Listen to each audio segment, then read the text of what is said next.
Paz a vosotras, hermanas. Soy Berta Elizabeth Esparza Plata.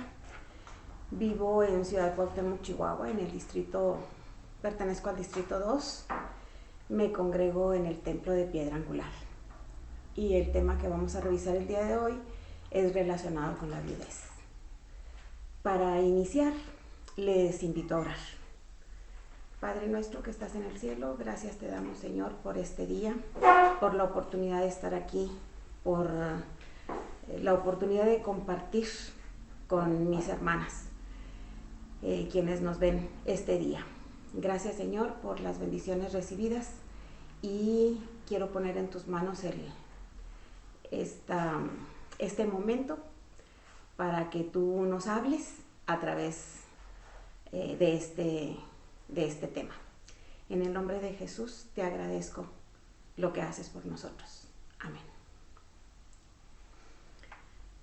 Bueno, para iniciar les invito a que nos sentemos, a que nos relajemos un poco y que tengamos a la mano pues lo que consideremos necesario para analizar este tema. Lo titulé Soy viuda, ¿cómo continúo? Y ahora voy a dar lectura a la porción bíblica que fue tomada como base, que se encuentra en Isaías 61, del 1 al 3. Y dice así: El Espíritu del Señor Omnipotente está sobre mí, por cuanto me ha ungido para anunciar buenas nuevas a los pobres. Me ha enviado a sanar los corazones heridos, a proclamar liberación a los cautivos y libertad a los prisioneros, a pregonar el año del favor del Señor y el día de la venganza de nuestro Dios, a consolar a todos los que están en duelo y a confortar a los dolientes de Sión. Me ha enviado a darles una corona en vez de cenizas, aceite de alegría en vez de luto, traje de fiesta en vez de espíritu de desaliento. Serán llamados robles de justicia, plantío del Señor, para mostrar su gloria. Menciona claramente a sanar los corazones heridos, a consolar a los que están en duelo, a confortar a los dolientes de Sión y a los que tienen espíritu de desaliento. Ahora, la otra lectura está en Eclesiastés 3, versos 1 y 4. Y nos dice así: todo tiene su momento oportuno. Hay un tiempo para todo lo que se hace bajo el cielo, y un tiempo para llorar, un tiempo para reír, un tiempo para estar de luto y un tiempo para saltar de gusto. Y se menciona mucho tiempo, lapso, que puede ser pequeño o grande, pero no permanente. El propósito de este tema es entender que Dios puede traer bien a nuestra vida y usarnos en gran manera, aún en medio de un suceso devastador como la viudez. Espero que quede claro este propósito después de la exposición. Vamos a iniciar, hermanas. Probablemente todas ustedes saben que hace 3 años y medio Dios llamó al descanso a Raúl, mi marido. Pero lo que quizá muchas de ustedes ni siquiera se imaginen es lo difícil que es caer en la cuenta de que el compañero de nuestra vida no volverá a estar ahí para apoyar nuestros proyectos, disfrutar nuestros éxitos, impulsarnos a hacer cosas, brindarnos un consejo, compartir tareas, reír o llorar juntos, educar, guiar o aconsejar a nuestros hijos, discutir con nosotras en la toma de decisiones importantes, opinar en contra nuestra cuando lo que queremos hacer pues no es algo muy adecuado o que definitivamente pues no nos conviene.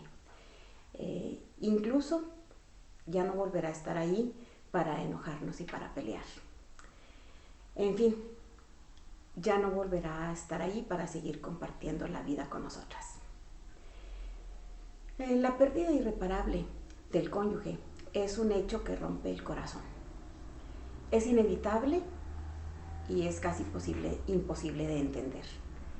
Y por supuesto, pues desestabiliza a la familia completa, ya que nunca estamos preparadas para decir adiós. sea porque la muerte se presente como resultado de una penosa enfermedad, una larga agonía, un accidente o algo imprevisto. Cuando esto sucede, se coloca al sobreviviente en un diferente estado civil y lo ubica, o al menos a las mujeres, en una condición social de vulnerabilidad, debilidad, necesidad y desgracia. Ante el impacto que produce la muerte, surge una etapa inicial en la que los sentimientos se adormecen, y esto es como un mecanismo de defensa que permite a la persona afectada tomar decisiones urgentes, decisiones necesarias. Es donde se despliega mucha actividad para resolver, por ejemplo, trámites hospitalarios, trámites legales, el funeral o la cremación, si se va o no a trasladar el cuerpo a otra ciudad, si se van a esperar familiares, si se va a hacer un servicio religioso o varios, etc. Decisiones inmediatas. En medio de todo esto aparecen, además del dolor, tristeza, sensación de soledad y un gran vacío en el corazón. Y pueden suceder varias reacciones. Voy a mencionar las que creo que suceden con más frecuencia. Hay quienes desean mantenerse aisladas, solas, que nadie les hable, les incomoda que las visiten, pierden la motivación y las ganas de vivir, experimentan estrés emocional, y esto en ocasiones desencadena en un estado depresivo que puede llevar a la incapacidad. Y hay quienes, por el contrario, necesitan compañía, expresar sus confusas emociones, sentirse tomadas en cuenta, anhelan ser escuchadas y tienen miedo de estar solas. Necesitan el apapacho, la plática, el hombro para llorar.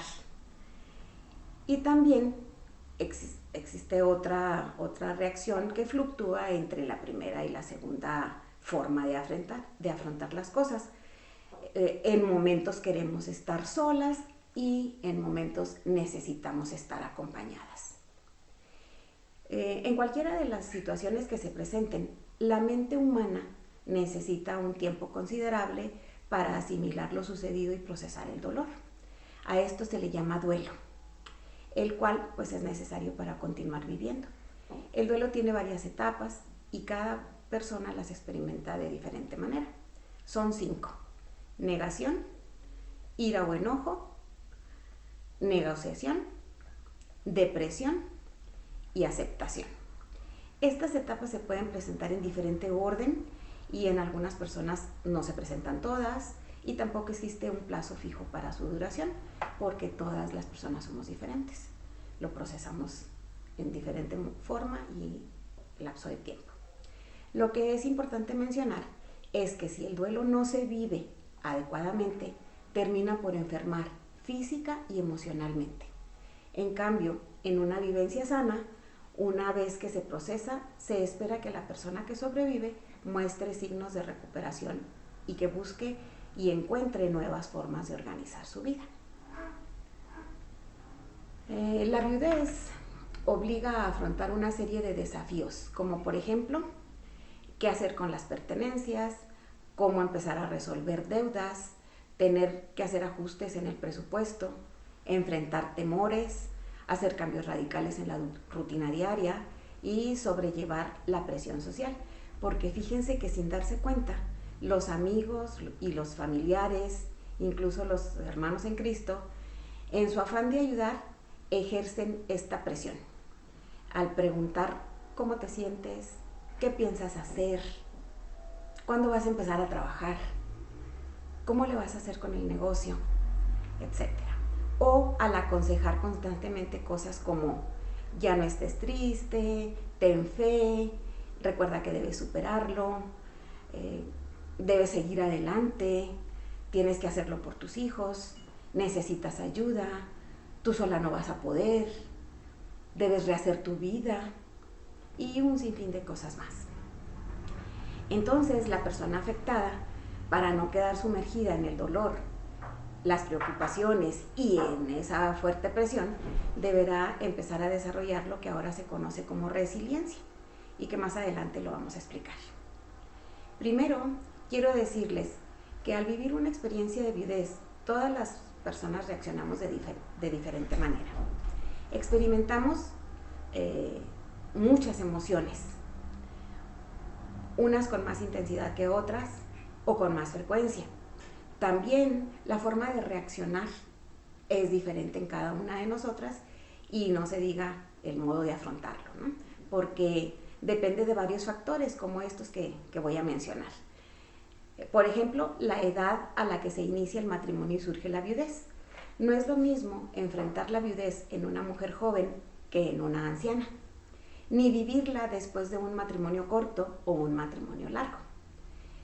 También depende de si existen hijos y qué edades tienen, porque no es lo mismo convertirse en viuda cuando no se tienen hijos que cuando se tienen hijos pequeños o que cuando son hijos mayores e independientes.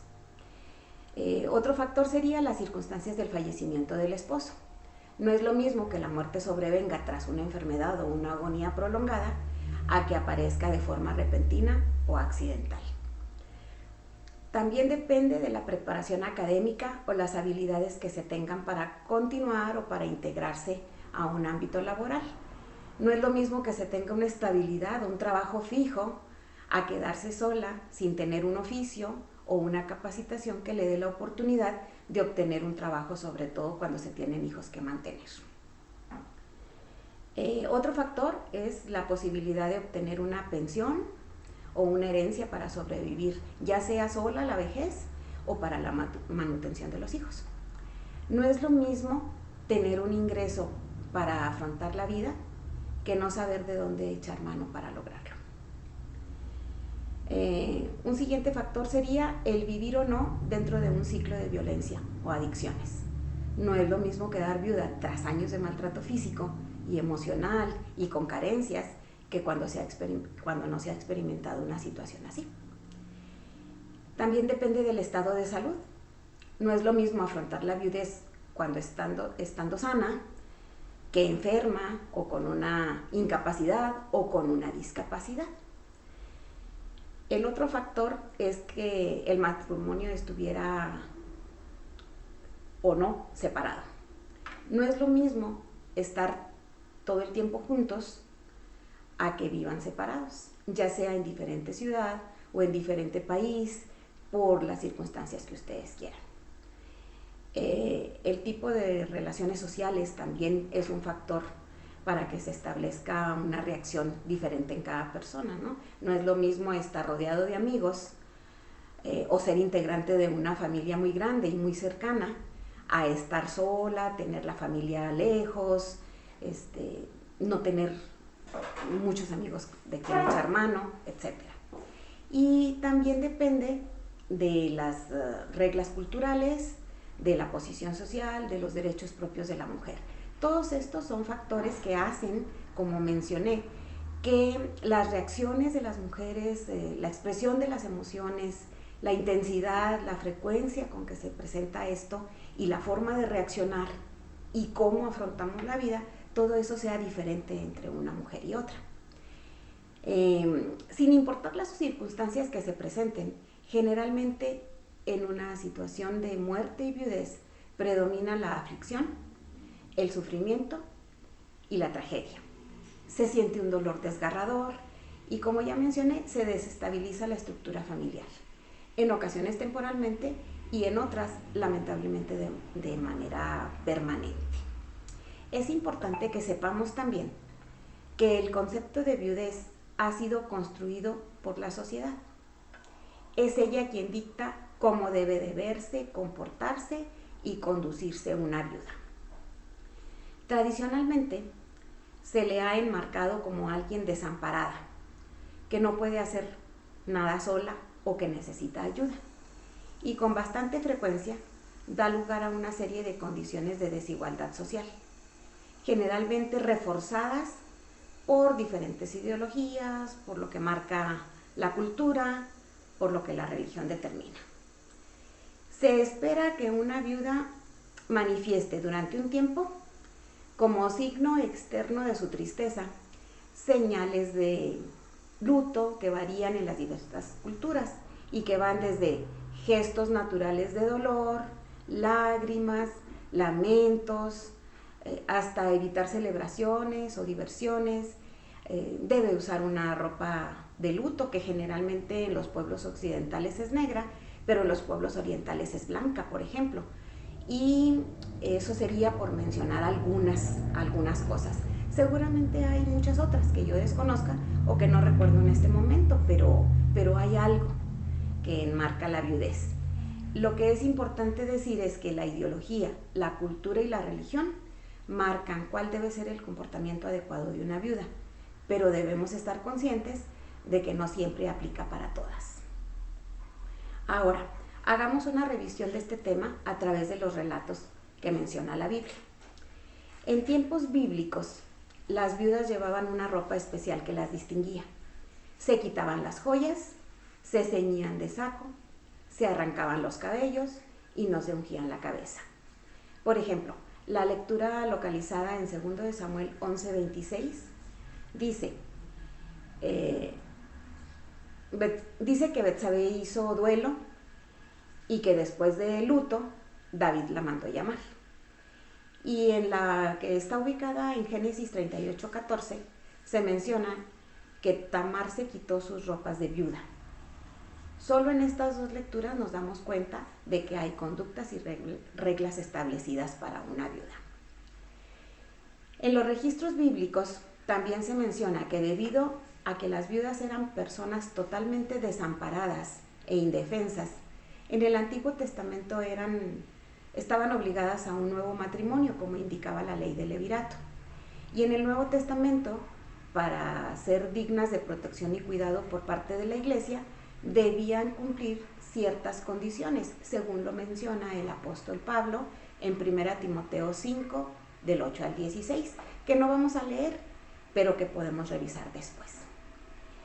En la Biblia también existen diferentes historias de viudas muy conocidas. Por ejemplo, como ya mencioné a Tamar, quien tuvo que actuar para obtener justicia conforme a la cultura donde vivía. A Abigail, a quien se le presentó la oportunidad de un nuevo matrimonio y la tomó. La viuda de Sarepta, que buscaba cómo sobrevivir, confió en Dios, alimentó al profeta Elías y pudo ver milagros. Noemí y Ruth, que decidieron cambiar de residencia e iniciar una nueva vida. Ana, la profetisa, que consagró su vida a Dios y al servicio en el templo. La viuda anónima que se cita en Marcos, que en medio de toda su necesidad contribuyó al templo sin escatimar. Diferentes relatos, diferentes circunstancias, diferentes reacciones y muy diferentes formas de afrontar la vida. Ahora quisiera que habláramos un poquito más de Ruth y Noemí, ya que este es un relato que nos deja ver más claramente las etapas de este proceso. Enfrentarse a la pérdida. En Ruth 1, del 1 al 4, se menciona que Elimelech murió y que Noemí se quedó sola con sus 2 hijos. Luego, le tocó vivir otro dolor. En el verso 5 se nos menciona que Noemí se quedó viuda y sin hijos, porque ellos también murieron. Esto le tocó a Noemí, pero hay otros dolores que pueden ser perder la casa, el sustento, enfermar. Hay más dolores alrededor de la pérdida del cónyuge. Lo otro que se presenta es que a veces tenemos que decidir. En este caso, ellas decidieron cambiar de residencia, como lo menciona el verso 6 y 7. Noemí decidió regresar. Salió pues con sus 2 nueras y juntas emprendieron el camino. Luego también hay que enfrentarnos a tomar otras decisiones. En el verso del 8 al 17 del mismo capítulo 1, se menciona en el relato que Noemí a mitad del camino les dice a sus nueras, vuelva cada una a la casa de su madre. Orfa decidió despedirse de su suegra con un beso y, como ya todas sabemos, Ruth respondió con la famosa frase de no me pidas que te deje, porque iré a donde tú vayas, y etcétera, todo lo que no sabemos de la frase. Entonces, las tres viudas, cada quien tomó sus decisiones. Luego, hay que enfrentarse a la realidad. Seguimos en el capítulo 1, los versos que van del 19 al 21, mencionan cómo cuando llegaron al lugar a donde se dirigían, Noemí le decía a las personas que las veían: me fui con las manos llenas, pero el Señor me ha hecho volver sin nada. En este momento ella estaba diciéndoles a todos, pues esta es mi nueva realidad. Lo otro a lo que se enfrenta es a encontrar la forma de sobrevivir. Ya en el verso 2, en el capítulo 2, versos 2 y 3, se habla de cómo Ruth le pide permiso a Noemí y le dice: permíteme ir al campo a recoger las espigas. Necesitaban comer y Ruth empezó a pensar cómo hacerlo. Luego hay otra etapa, tomar iniciativa. En el capítulo 3, versos del 1 al 4, Noemí toma la iniciativa y le dice a Ruth: pues yo soy responsable de ti, de darte pues una nueva vida, ¿verdad? Así que báñate, perfúmate y ponte tu mejor ropa. Y luego ya le dio indicaciones de que se fuera donde estaba la fiesta y que cuando se fijara dónde iba a estar Boaz, le destapa los pies y se acostará allí. Y finalmente el actuar. En el capítulo 3 también, pero en los versos 5 al 8, entonces Ruth le dice a su suegra: haré todo lo que me has dicho. Ya vimos aquí que son 8 pasos que tenemos que enfrentar para poder salir adelante. Luego, este relato concluye en el capítulo 4. Deja ver cómo en medio de un suceso tan devastador como es la viudez, nuestro Señor está presente, sosteniendo y dando esperanza. Podríamos terminar el tema aquí, pero hay unas cuantas cosas más que me gustaría compartirles. El impacto que produce la muerte de la pareja es comparable a una amputación. Por ejemplo, al perder un brazo, una pierna o un ojo, la persona debe adaptarse a vivir de una diferente manera, con limitantes, buscando apoyo, ya sea muletas, silla de ruedas, etc., superando dificultades, cuando no hay rampas, por ejemplo, para que la silla de ruedas avance, por mencionar algunas, ¿verdad? Así, igualmente, una viuda debe adaptarse a vivir de una nueva manera, buscar apoyo y superar dificultades. Es común que la familia, los amigos y los hermanos en la fe desean ayudar, pero también es común que no sepan cómo hacerlo. Debemos saber que, por un lado, la ayuda que pueden brindar ellos los primeros días se circunscribe a brindar acompañamiento, comprensión, a dar muestras de afecto, así como auxiliar en trámites y asuntos cotidianos. Por supuesto que esta ayuda es muy valiosa y es muy necesaria, incluso indispensable, pero de ninguna manera será permanente, ya que todos ellos tienen su propia vida y compromisos que en algún momento deben retomar. Así también, la Iglesia, como comunidad, se hará presente y hará lo que considere adecuado, pero sabemos que no todas las comunidades pueden brindar un apoyo ni total ni permanente. Ahora, actualmente existen sistemas modernos de pensiones que han generado oportunidades de autonomía y libertad, de emprendimiento, de activismo y superación personal. Luego, entonces, para algunas viudas, esta situación puede tener un efecto transformador en su vida. A pesar de todo lo mencionado, encontrar algo positivo en circunstancias de dolor es muy difícil, pero no debemos olvidar que Dios tiene el control de todo. Si Él permite que nos enfrentemos a algo así, sin duda alguna tiene un propósito. Es necesario que nos aferremos a esta verdad y que aprendamos las grandes lecciones espirituales que nuestro Padre Celestial nos enseña en la escuela del dolor y la soledad.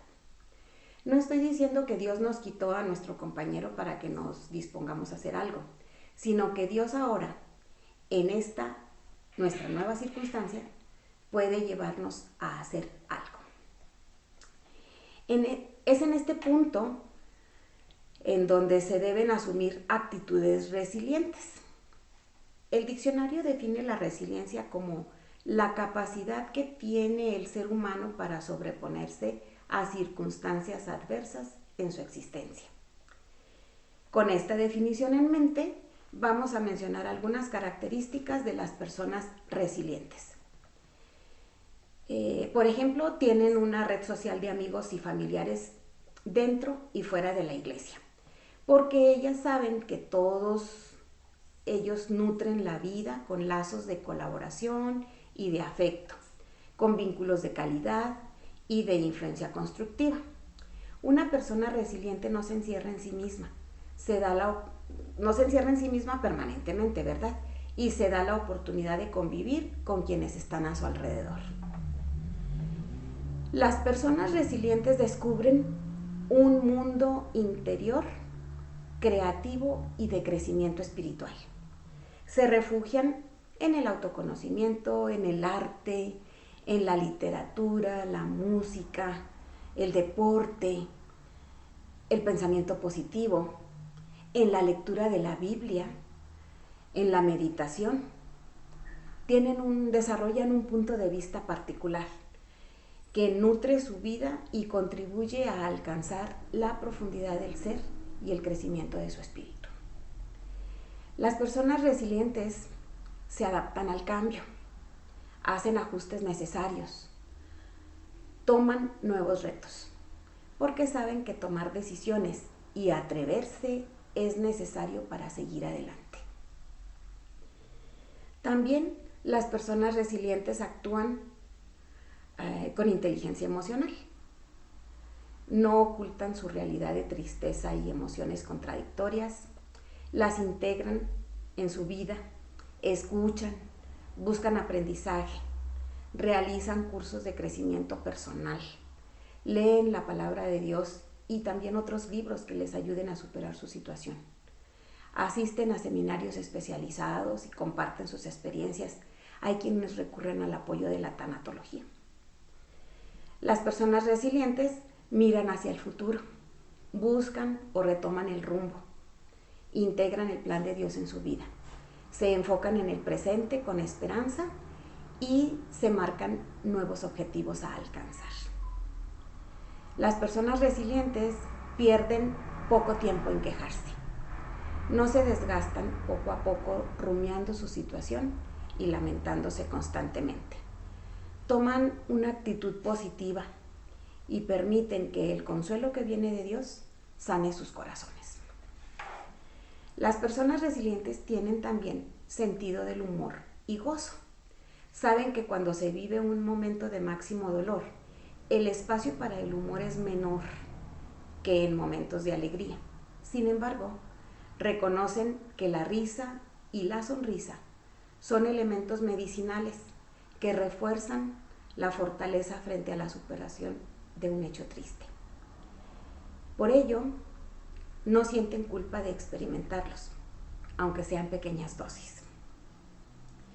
Las personas resilientes viven con gratitud por todo y en todo momento. Saben que siempre hay momentos para dar gracias. También las personas resilientes piden ayuda cuando lo necesitan. Cuidan de sí mismas a través de mensajes claros a los demás. Si es necesario, buscan un mentor que las asesore, aconseje y brinde reflexiones. Buscan consejería pastoral y también, ¿por qué no?, atención psicológica o psiquiátrica de ser necesario. Las personas resilientes viven con empatía, son sensibles a los demás y a sí mismas, comparten su testimonio y están dispuestas a dar algo a los demás. No significa que las personas resilientes tengan todas estas características en una sola persona, pero usted ya vio que hay varias de las cosas que aquí mencioné que con las que se puede identificar y entonces considerarse que tiene usted capacidad para salir adelante. Así que, hermana, mientras usted se encuentre en una situación de duelo, acepte la ayuda económica, asistencial y espiritual que le ofrezcan si así lo requiere, en tanto que puede organizar su vida y empezar a tomar nuevas decisiones. Si su condición es otra y no tiene necesidad económica y tampoco está incapacitada emocionalmente, no se convierta en alguien a quien todos deben de cuidar o atender. Cuando haya terminado sus días de duelo, involúcrese en un trabajo, termine estudios que por alguna razón quedaron truncados, viaje si tiene la posibilidad económica de hacerlo o si su salud se lo permite, intégrese en una actividad de asistencia social o apóyese en sus hijos, acompáñelos, disfrútelos, si tiene nietos también. Y cuando su corazón haya sanado y considere que la opción de un nuevo matrimonio es para usted, decídase hacerlo. O por otra parte, si ha decidido no volver a casarse, viva sin cargas. Ahora, si cree que el dolor no le permite avanzar, como ya lo mencionamos, busque consejería pastoral. Considere la posibilidad de ingresar a terapia psicológica o acuda a un médico, ya que puede requerir ayuda psiquiátrica. Cuando decida retomar sus actividades, no olvide que su experiencia de vida siempre podrá aportar algo a los demás. Busque cómo servir, guiar o apoyar a otros. Hacer por los demás puede devolverle la alegría de vivir. No olvide que la responsabilidad de salir adelante es suya. Dios está allí sosteniendo, pero es usted responsable de su propia vida. Es necesario expresar los sentimientos de ira, de remordimiento o de culpabilidad que tenga para que su corazón pueda sanar. Cuídese, distráigase, agradezca a Dios el tiempo que le permitió vivir en pareja, atesore los buenos recuerdos, sea constante en la oración, mantenga contacto con la palabra, retome o intégrese a un ministerio o a una comunidad de personas que atraviesen experiencias similares. Recuerde que su testimonio puede ser de bendición para otros. Todas estas son formas de recibir bendición, protección y sustento de parte de Dios. Como hemos visto, una circunstancia devastadora como la viudez no es el fin. Hay mucho que podemos aportar. Dios siempre tiene un propósito para nuestra vida. Finalmente, hermanas, puedo decirles que ser viuda no es un castigo ni es un descuido de Dios. Es algo diferente. Ser viuda es un proceso natural de la vida que no a todas les toca vivir.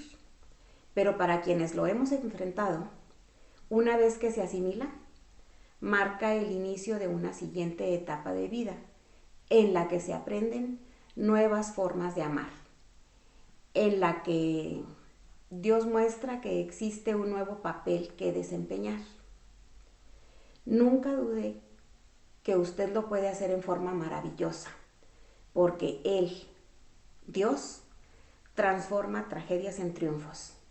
Solo déjele obrar en su vida y cuando esté lista, haga suyo el Salmo 30 en sus versos 11 y 12, para que pueda decir desde el fondo de su corazón: has cambiado mi lamento en baile, desataste mi cilicio y me ceñiste de alegría.